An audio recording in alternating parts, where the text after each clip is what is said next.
ഈ ലാലത്തിലെ ഓണാഘോഷ പരിപാടി എങ്ങനെയാണ് ജോബി? എന്റെ പൊന്നു തമ്പുരാനെ, ഓണാഘോഷം എന്ന് പറഞ്ഞാൽ ഇതാണ്. എന്നും ആഘോഷം, ഇത് അതിഭീകര ആഘോഷം കേട്ടോ. നമുക്ക് ചിന്തിക്കാൻ പറ്റില്ല ഇത്. ഇവിടെ 2 മാസം ആഘോഷം, എല്ലാ സാറ്റർഡേയും ആഘോഷത്തിലെയും കണ്ടില്ല വയറ് ഇന്ന് തന്നെ മതി.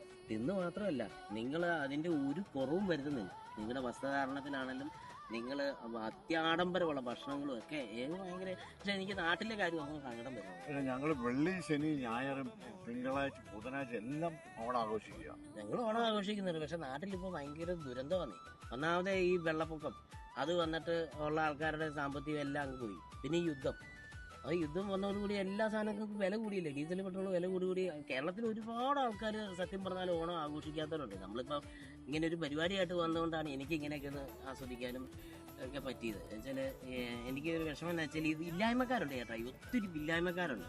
അപ്പം നിങ്ങളുടെ ഈ ആഘോഷത്തിൽ ചെറുതായിട്ടൊന്ന് വെട്ടിച്ചുരുക്കി ആ ഇല്ലായ്മക്കാരെ ഒന്ന് സഹായിക്കാനായിട്ടൊരു മനസ്സ്, അവർക്ക് ഓണം വേണ്ടേ, ഒന്ന് ആഘോഷിക്കാനൊരു മനസ്സ് വേണ്ടേ, അത് നിങ്ങളൊന്ന് ചെയ്യുവാണെങ്കിൽ വലിയ ഉപകാരമായിരുന്നു. നാട്ടിൽ ഒന്ന് വന്ന് ഈ ഇല്ലായ്മക്കാരെ ഒന്ന് സഹായിക്കാനായിട്ട് ഞാൻ ആലോചിക്കായിരുന്നു. നാട്ടിൽ നിങ്ങൾ ഒരു കാര്യം ചെയ്താൽ മതി. അമേരിക്കയിൽ നിന്ന് നിങ്ങൾ ഒരു 2 പേര് ഇച്ചിരി സമ്പന്നരായിട്ടുള്ള ആൾക്കാർ നേരെ നാട്ടിലേക്ക് വരിക, വന്നിട്ട് ഇല്ലാത്ത ആൾക്കാരെ ഒന്ന് സഹായിക്കാനായിട്ടുള്ള മനസ്സ്. നിങ്ങൾ എവിടെ പോയായിരുന്നു? ഞങ്ങളൊക്കെ നാട്ടിലോട്ട് വരുവാന്നേ. ഞങ്ങൾ ടിക്കറ്റ് എടുക്കല്ലേ, ടിക്കറ്റ് എടുത്ത് ഓൾറെഡി ബുക്ക് ചെയ്ത് ഞങ്ങൾ നാട്ടിലേക്ക് വരാം. ജോബിനോട് വരുവാണോ?